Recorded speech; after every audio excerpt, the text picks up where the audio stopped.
Entonces con el grupo de los artistas plásticos formamos un grupo cuando estamos terminando los 5 años, que se llamó Familia Lovera. Entonces nos pusimos de acuerdo entre 8 amigos y alquilamos una casa. Surgió de que llegamos ya al 5.º año y se nos acababa la facu y ya no teníamos lugar donde encontrarnos y sentíamos la necesidad de seguir, continuar con eso. Con los otros que te contaba de cine, de filosofía, con ellos armé Llanto de Mudo, que es una editorial cordobesa independiente, que todavía sigo, yo tengo en la librería y la editorial, seguimos editando, después pasaron ya 18 años, 19 años, cumplimos 20 años en el 2015. Llevar a fondo el proyecto tal cual a vos se te ocurrió en la cabeza sin mediar en nada con nadie, eso me parece que está buenísimo. Y después también te da una chapa, si bien no te da recursos económicos, digamos, te da también una chapa y un respeto de los pares o algo, el mantenerte independiente y de esa forma. Pero ahora es muy distinto. Ahora hay muchos talleres que dan artistas que a veces yo les recomiendo a los chicos que empiezan que a veces es mejor, si yo en mi caso hubiera preferido ir a talleres de artistas en vez de ir a la universidad. En su momento a mí me sirvió la universidad porque conocí a todos mis compañeros de mi generación, todo eso. Pero ahora ya hay cosas paralelas que por ahí te dan un acceso más rápido a otras cosas que la universidad en sí, que bueno, el Estado lo que tiene que ayudar es, lo mejor es educar a la gente para que haya más gente adepta al arte. Lo más importante es que el Estado ponga las pilas y en serio y ponga el arte y la cultura en el lugar que corresponde. Pero a la vez es muy utópico eso, yo no lo veo tan fácil.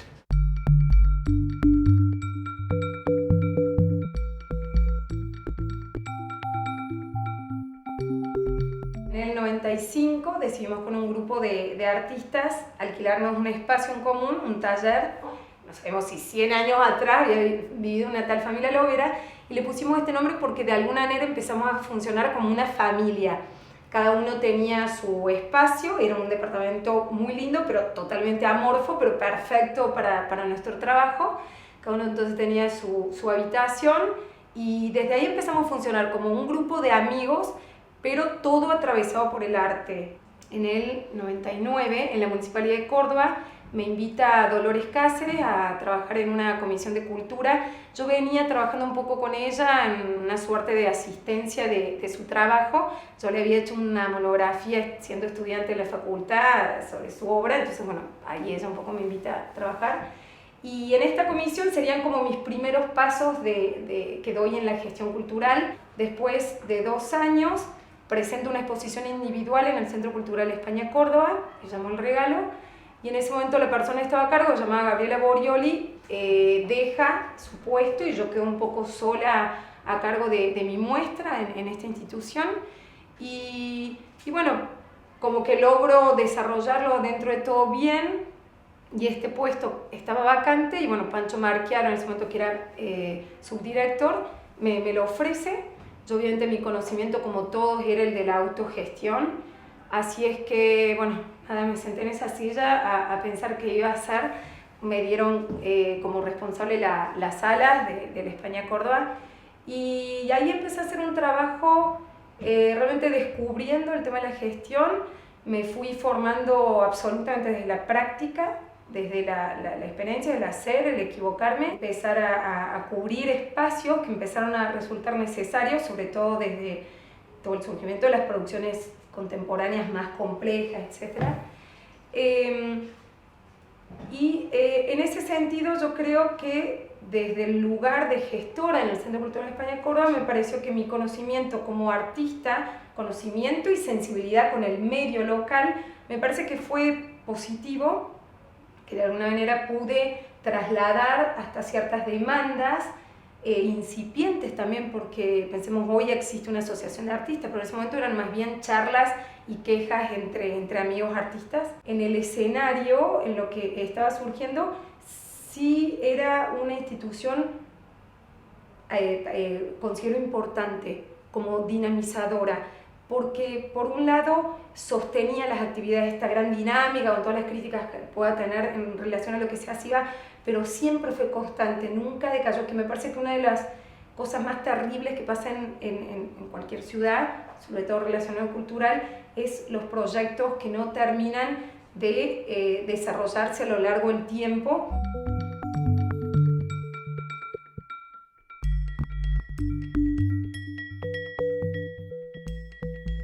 Lo más importante que hicimos en ese momento es que formábamos un grupo que se llamaba Familia Lovera. El tema era sobre todo que era un espacio de discusión permanente sobre la problemática del arte, de nuestras carreras, nuestros objetivos, y después eran como también autoclínicas. Entre todos generamos así como un proyecto bastante sólido para entre nosotros generar como ese espacio de diálogo y para poder proyectarnos para afuera. No fuimos un colectivo de artistas que trabajamos en obras específicas, hicimos proyectos como exposiciones, pero cada uno seguimos siempre como nuestra individualidad. Esa era como la pauta de esa época. Era hacerlo de una manera colectiva. Y más en esa época que es como un poco, me parece que se dan ese tipo de cosas, como también se en el Club del Trueque, como muchas cosas, que se dan cuando uno ya está haciendo, viendo que se está por venir justamente momentos como de crisis. O sea, no es literalmente, o sea, que uno lo sabe, pero es como ante esa situación uno dice, bueno, nos pusimos de acuerdo, entre todos alquilamos una casa grande. Yo creo que el coleccionismo de Córdoba ha aportado un cambio muy grande. Yo creo que es una de las que más se ha desarrollado en este tiempo y sí, con unas figuras que realmente están moviendo la escena y están también, creo que desde el coleccionismo son los que más están insertando y difundiendo el arte de Córdoba, me parece, más allá de las instituciones. De gestiones autónomas ahora, lo que nosotros estamos haciendo es trabajando en una asociación de artistas como para por lo menos empezar teniendo un debate sobre este tipo de cosas y que no queden en los pasillos de los museos, en la casa privada, sino empezar a decir, bueno, nos sentemos y debatamos sobre esto que necesitamos. Empezar a trabajar como, bueno, ese concepto de lo profesional, es decir, en qué momento podemos hablar de que exista una legislación sobre las artes visuales, cómo la producimos, qué necesidades tenemos con respecto a eso. También hablamos sobre las problemáticas de derechos de autor, reproducción, un montón de problemáticas que estaban flotando y me parece que era como una necesidad.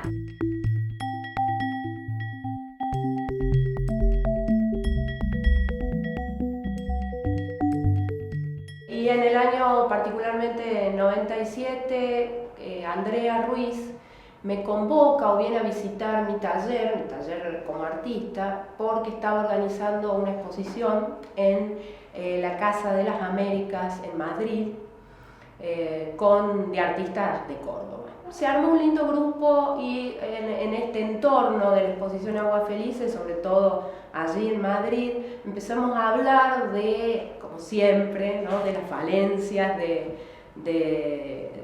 nuestra escena, de los circuitos cordobeses, de qué faltaba, de que siempre en función del museo, en ese entonces sobre todo el Museo Carafa, siempre en función de aquello que los espacios institucionales hacían o dejaban de hacer, ¿no? Muy en la tónica de comenzar a pensar en la gestión autónoma, ¿no? Y en ya no esperar, digamos, acciones de parte de las instituciones, sino empezar a generar las propias y empezar a dar cuenta de esos espacios vacíos que creíamos que en Córdoba eran bien patentes. En función un poco de eso aparece la idea del cielo teórico. Estas discusiones eran muy productivas entre nosotros y aparece primero la idea de formar algún grupo, éramos 4 básicamente, junto con José, Andrea y Aníbal Buede.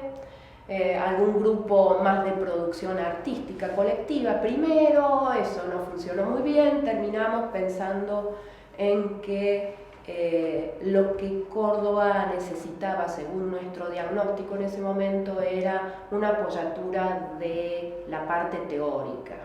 Abrir un espacio que se dedicara al pensamiento y a la reflexión, a un espacio crítico. Intuitivamente, lo que yo pienso así de manera muy intuitiva, es que más o menos a 10, 12 años de abierta la democracia, de retomada la democracia, primero hay en los primeros años, en los años 80, 83, 84, 85, una especie de efervescencia y también una especie de creencia en las instituciones nuevamente. Entonces me parece que hay un primer momento en el cual uno tiene como ciertas esperanzas depositadas en las instituciones, ¿no? Quizás todos esperábamos que estas instituciones reaccionaran rápidamente a la vuelta a la democracia. Me parece que eso no se dio como nosotros esperábamos rápidamente y que el Estado de alguna manera se comportó como se venía comportando y los cambios fueron mucho más lentos. Entonces me parece que a 10 años de esas esperanzas abiertas probablemente hayan empezado a surgir estos grupos autogestivos. La autarquía en los grupos de gestión no pasa por no recibir dinero del Estado o por no recibir ciertos apoyos, me parece a mí. Hay por supuesto grupos que son más contrahegemónicos o contraculturales que obviamente tienen una posición más radical respecto de esto. No era la del cielo teórico, pero tampoco había muchas oportunidades de apoyo. Creo que eso ha cambiado mucho. De acuerdo con el proyecto Trama, la cantidad de horas que hemos discutido sobre porque la falta de sostenimiento en el tiempo de las gestiones autónomas. Bueno, ¿por qué? Porque está bien que a lo mejor que una iniciativa de este tipo dure 3 años, 5 años, que sea puntual, que sea efectiva en ese momento. Eso hace que justamente no se superponga con el Estado también, ¿cierto? Y que no se institucionalice tanto, que no se ponga perezosa en pensarse a sí mismo y en transformar, digamos, sus propios contenidos.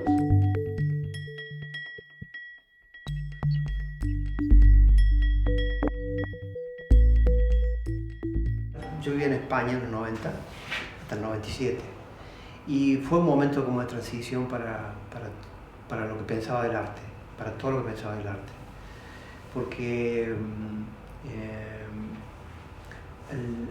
al tiempo que hacía mi obra, o sea que todas las cuestiones que podemos hablar de gestión, autogestión, de organización, curaduría, parten del hecho de ser artista. Eso para mí es como muy importante como hablar, ¿no? Hay como una dimensión de lo artístico que yo siempre he cuidado y que es la que me alimenta y la que me produce como un campo de seguridad, de convicción, y de ahí operar cualquier otro tipo de cosas, escribir un texto, curar una muestra, organizar un espacio. La idea tenía que ver con la idea de biblioteca, de conocimiento a través de los libros en función de una producción artística, empírica, o sea, una cosa empírica entre el conocimiento tradicional, pero del arte contemporáneo y todo lo híbrido que se podía llegar a cruzar, o sea, la filosofía en sentido académico, la estética y la teoría de las nuevas tecnologías, que recién aparecía. La gente quería exponer, en el lugar no había cosas colgadas en paredes. O sea, no se ponían, sino que se hablaba de arte, se hablaba de la producción artística, y entonces había una intención de desmaterializar, o sea, directamente hablar de ideas, de meter en esto que llamamos pensamiento un montón de problemas que venían desde la pintura, de la literatura, de la fotografía, de la performance, de cualquier lugar. Y la cosa incipiente que empezaba con la computadora, nuestras primeras computadoras, nuestras primeras obras hechas en computadora desde el 96, 97, y entonces también había que pensar ese problema, ese trauma tecnológico que aparecía. No era una cosa que había salido de afuera, sino eran problemas que nos surgían cuando pintábamos, cuando hacíamos fotos, cuando hacíamos una instalación. Eran cosas que estaban ahí, que eran problemas. Y eso era una cosa que valorábamos mucho, que sea, pensar desde la producción artística. Los tres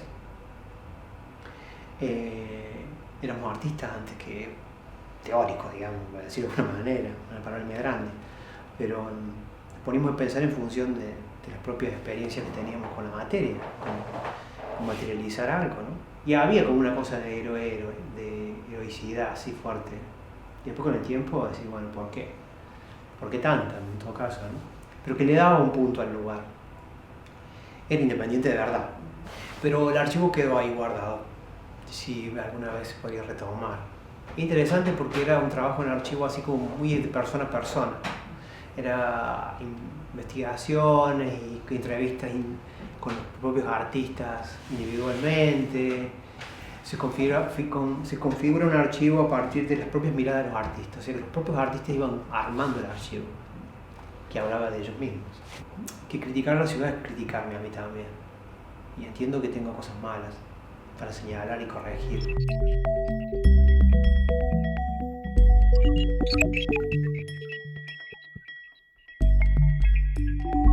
La gestión independiente, sí, ya la empecé en los 90, antes de fines de los 90, digamos. Mi primera gestión independiente fue una muestra en Casa de América. Yo para empezar siempre empiezo muy ambiciosa, pecado mortal que tengo.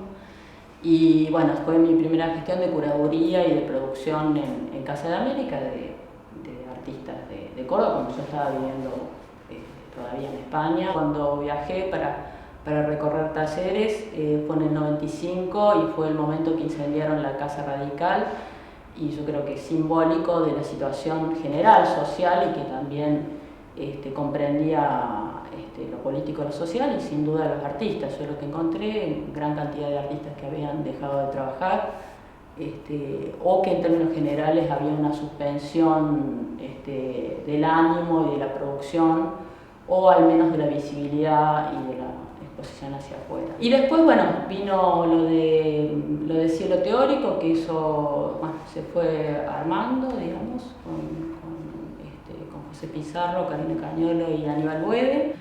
Entonces eso se gestó en Madrid, digamos, se gestó en función de esa muestra que hicimos en Casa de América. Era como la idea, en gran parte, era hacer algo que no existía, que todos quisiéramos que estuviera, porque la mayoría, digamos, éramos artistas y en realidad nos fuimos desplazando estos espacios de gestión en función bastante de eso, ¿no? De que no existían, digamos, ciertos espacios que quisiéramos que existieran, o actividades que quisiéramos que existieran, y entonces, bueno, nos hicimos cargo de eso. En Córdoba siempre, en términos generales, siempre nos ha faltado, que es en realidad la función que debería cumplir el Estado y que en otras ciudades y en otros países lo cumple el Estado, ¿sí? Que es un poco de coordinar una serie de producciones que se puedan estar sucediendo en una ciudad o en un país, ¿no? O sea, tratar de coordinar y establecer esas relaciones como para que se genere una trama y una estructura más sólida. La producción se mejora con las condiciones de producción. O sea, entonces la calidad y el nivel de lo que se produzca culturalmente y artísticamente depende en gran parte, no quiero decir que sea absolutamente mecánico, pero depende en gran parte de que haya una mejora en las condiciones de producción. ¿no? Que eso con lo cual significa no solamente que, por ejemplo, los artistas o los investigadores, los teóricos y demás tengan mejores condiciones para producir, es decir, tengan más tiempo, materiales y demás, sino las posibilidades sobre todo de circulación.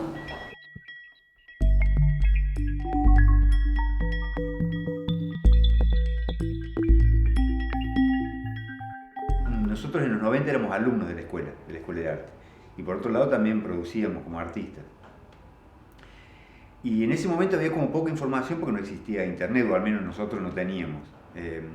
Entonces la manera en la que nosotros nos tomábamos contacto con otro tipo de producciones era a partir de lo que había en Córdoba, que era muy poco, que era por un lado la biblioteca del Instituto Goethe, que era casi una especie de isla, y pasó eso, reventó el Instituto Goethe, entonces apareció otra cosa, que era el Instituto Italiano de Cultura, donde también algo entraba, entonces nos relacionábamos por ahí. En los 80, la generación de artistas que estaba trabajando, la generación que estaba legitimada, por decirlo de algún modo, era esta generación que se llama generación intermedia, de los 80, Fraticelli, Baena, que de algún modo estaban como influenciados por esto, por un lado los salvajes alemanes, que entraba por el Goethe, y por otro lado la vanguardia italiana, que entraba por el Instituto.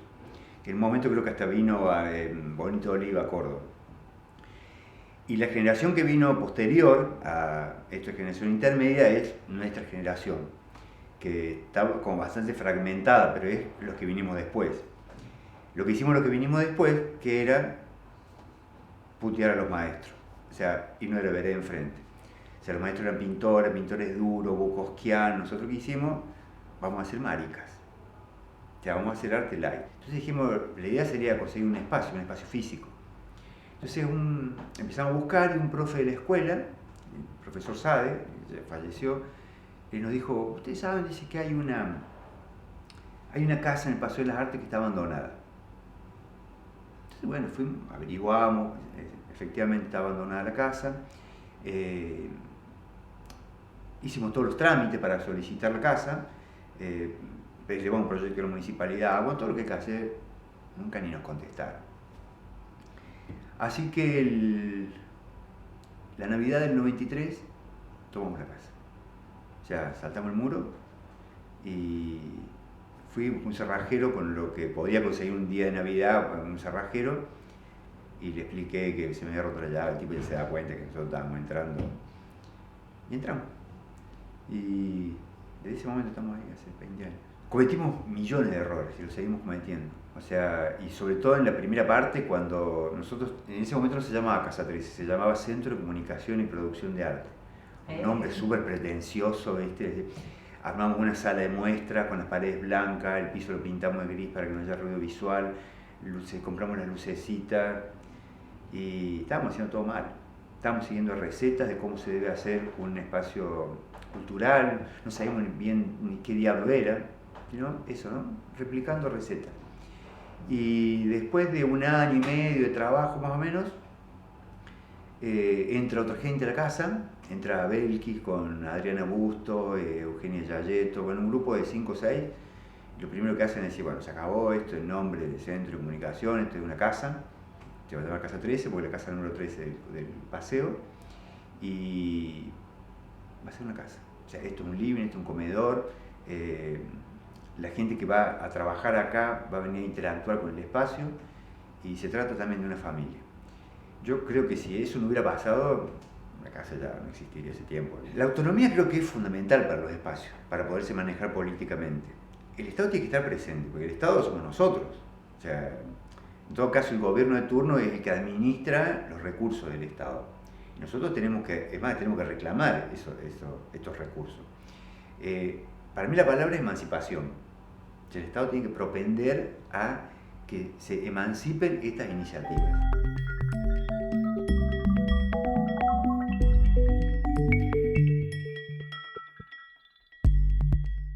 A los fines de los 90 yo empecé a trabajar en la universidad en el área de publicaciones, haciendo revistas.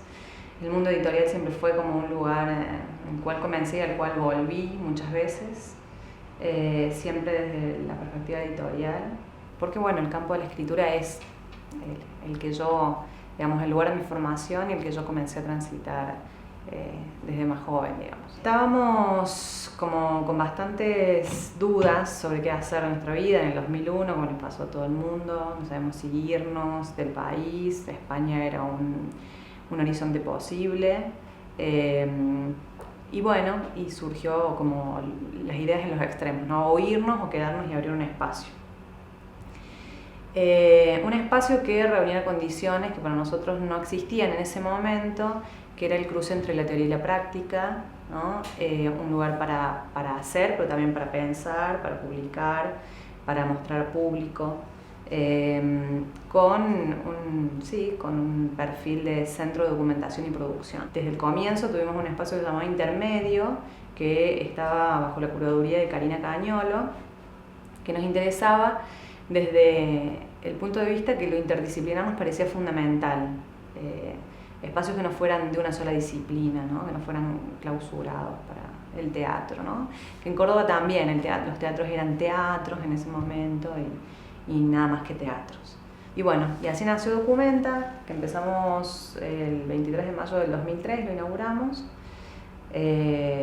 Fue así como una empresa titánica al comienzo porque éramos muy pocos. Nos dimos con eso, que era un trabajo súper amplio, infinito, para decirte, y que no nos daba a nosotros la capacidad, ni teníamos cómo financiarlo, ni cómo solventarlo. Entonces se fue llevando cada vez más hacia una documentación viva de lo actual, pero también hacia proyectos específicos, vinculados a recuperar la voz de los artistas como lo que a nosotros nos interesa, viendo como problemática que el discurso artístico siempre esté mediado, considerando que tenemos artistas que tienen un pensamiento súper interesante, potente.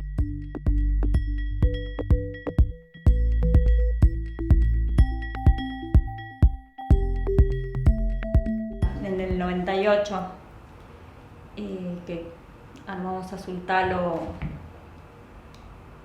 con Carolina Vergara, Josefina Suma, Renata Gatica, estuvo Soledad Simón, Nora Sara y yo. Y éramos de teatro y de plástica. Pero en realidad no empezó queriendo ser un proyecto de gestión ni queriendo ser un proyecto artístico, sino en realidad Azul Talos se pensó como un proyecto para trabajar en teatro haciendo escenografía. Ese es como el inicio de Azul Talos. Pero se nos ocurrió la maravillosa idea de hacer una muestra como para presentar el proyecto, que fue Ojos Inmensos.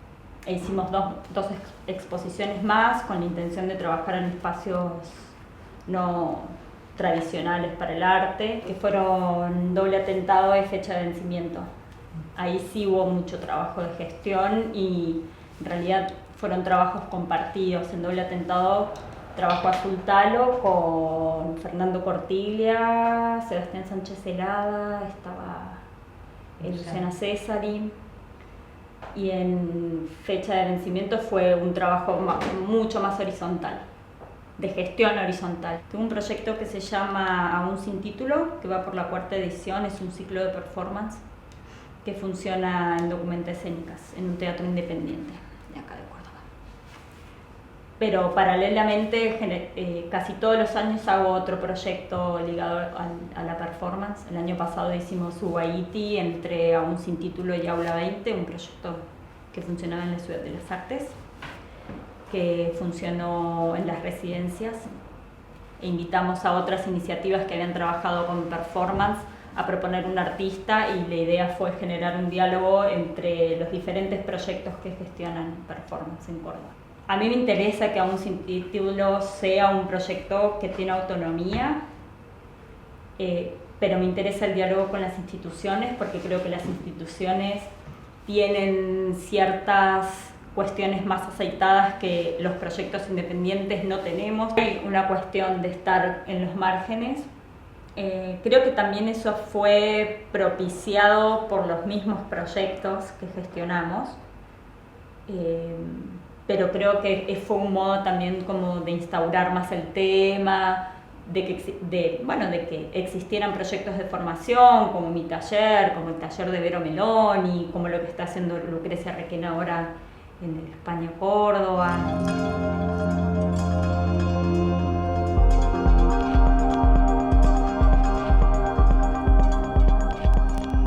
Y empezó, la idea es de King, de Gustavo King, y empieza como una propuesta diferente de educar, digamos, ¿sí?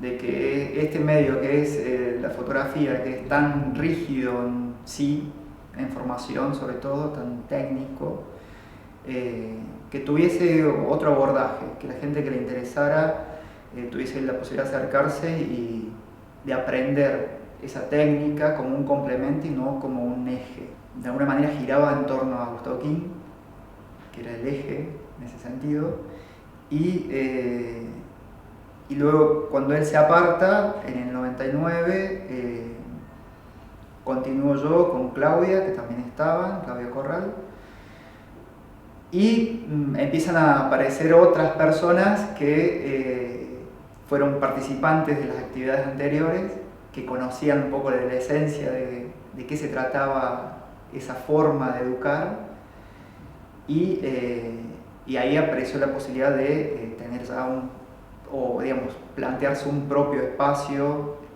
y generar otro tipo de propuestas. Para mí hay una cosa que se da en esa cronología, que es una coincidencia de estas etapas que podríamos señalar de Azul de Tocar con algo que ocurre también en la escena cordobesa, que es yo me sumé a Azul de Tocar, con Azul de Tocar ya existiendo, asistí como tallerista y luego, a propósito de la invitación del EXE, me sumo como coordinador. En el momento que yo me sumé como coordinador, por ejemplo, el arte no era algo que estuviera en mi horizonte de actividades próximas o inmediatas o parte de lo que estuviera haciendo. Yo acababa de egresar del Spilimbergo, había hecho Azul de Tocar y estaba como entrando al terreno de la fotografía, pero con la crisis de 2001, ahí realmente la palabra gestión se volvió como la muletilla de todo el mundo, ¿no? Había que gestionar y era como hacer aparecer las cosas de lugares donde no había recursos materiales. Y era básicamente, digo, la interacción con otros grupos, con otras instituciones. En ese sentido, Azul de Tocar, al tiempo que hacía una renovación dentro de lo que era su propuesta y los contenidos de sus talleres y sus productos, también entraba en un movimiento, en una fase de mayor integración con instituciones. Algo que uno a veces me parece que ha podido como observar es que la expectativa con respecto a los proyectos independientes es que al tiempo logren un estado, lo voy a decir entre comillas, de madurez, ¿no? Que les permita subirse al tren del sistema, ¿no? O sea, institucionalizarse, asumir como otra identidad con respecto a otras instituciones, al mismo Estado. Yo sigo pensando de que es una visión que me parece que no contempla el espíritu propio de lo que es, en el fondo, la gestión independiente o la autogestión, ¿no? Digo, pensar la autogestión como un trampolín para llegar a las grandes ligas me parece que es como una estrategia equivocada.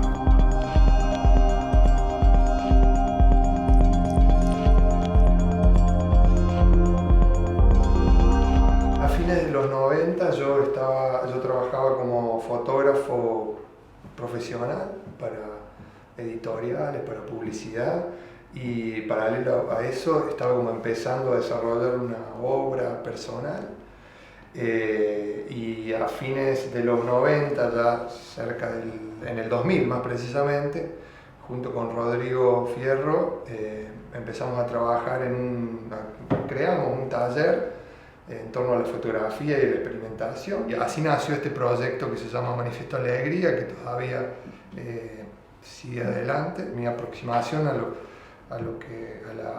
un medio expresivo fue en un principio a través de la música, y después llegó la fotografía se transformó en un oficio, y después se transformó también en una herramienta de expresión personal, y así fui como acercándome al ámbito del arte de a poco. Me imagino que se produce un cambio con estos espacios, con el taller, porque empezamos como a pensar la fotografía como un lenguaje más del arte contemporáneo y empezamos como eso, ¿no? Ese proceso de intercambio y de introducción lenta y paulatina de la fotografía en los espacios que tienen que ver con el arte contemporáneo, porque muy distinto a lo que sucedía en los 80, donde la fotografía buscaba un espacio propio, un espacio de exhibición y de circulación propio, y después ya en los 90 y a fines de los 90 la fotografía en Argentina al menos entra en el circuito del arte contemporáneo, y bueno, nosotros estamos como dentro de ese proceso, creo que somos un poco engranajes dentro de ese proceso, como para pensar y producir la fotografía en ese campo de juego que es el arte contemporáneo.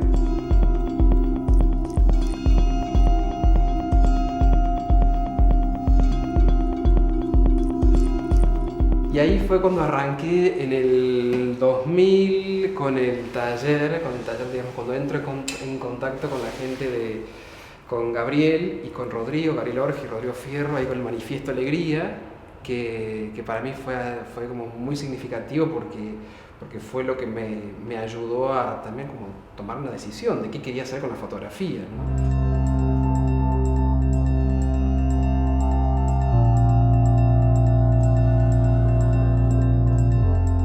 A fines de los 90 y principios del 2000, creo que en relación a la gestión independiente y a la formación, quizá el hecho más significativo fue que con Gabriel Orge estábamos iniciando el taller Manifiesto Alegría, y que fue como bueno, sigue funcionando el taller.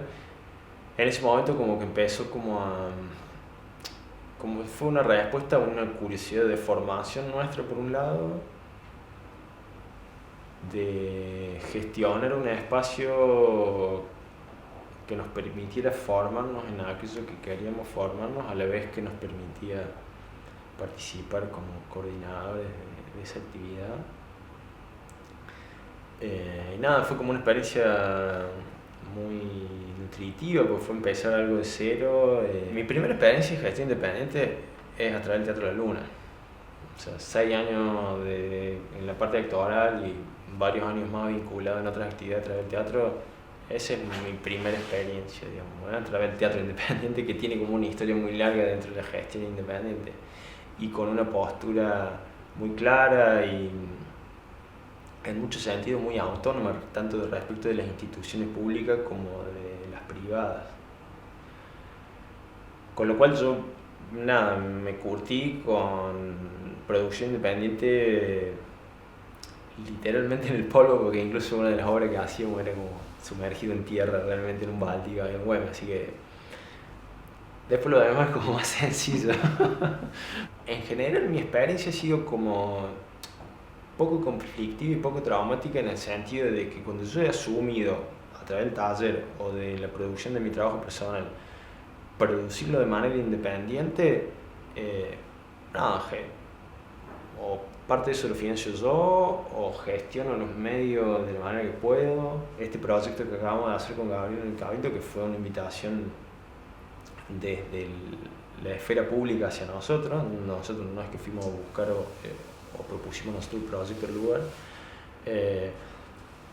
con las dificultades que puede haber tenido, nada, me parece que ha sido muy rico para nosotros y que está bueno, y en el caso particular que es en el Cabildo, que es como un espacio de mucha circulación, de mucho roce con lo público cercano y para nada cercano a las expresiones artísticas o de las artes visuales, está buenísimo. Me parece que es algo que posibilita un aprendizaje mutuo que yo valoro mucho. ¿Qué posición tenemos desde acá? Creo que la mejor posición del mundo. Creo que en realidad cada uno tiene la mejor posición del mundo. Más si se plantea uno a trabajar de manera independiente, o sea, tenemos la mejor posición del mundo cada uno para hacer lo que queramos a la medida de nuestras posibilidades. Me parece que la gestión independiente es eso, es asumir que uno está en la mejor posición del mundo.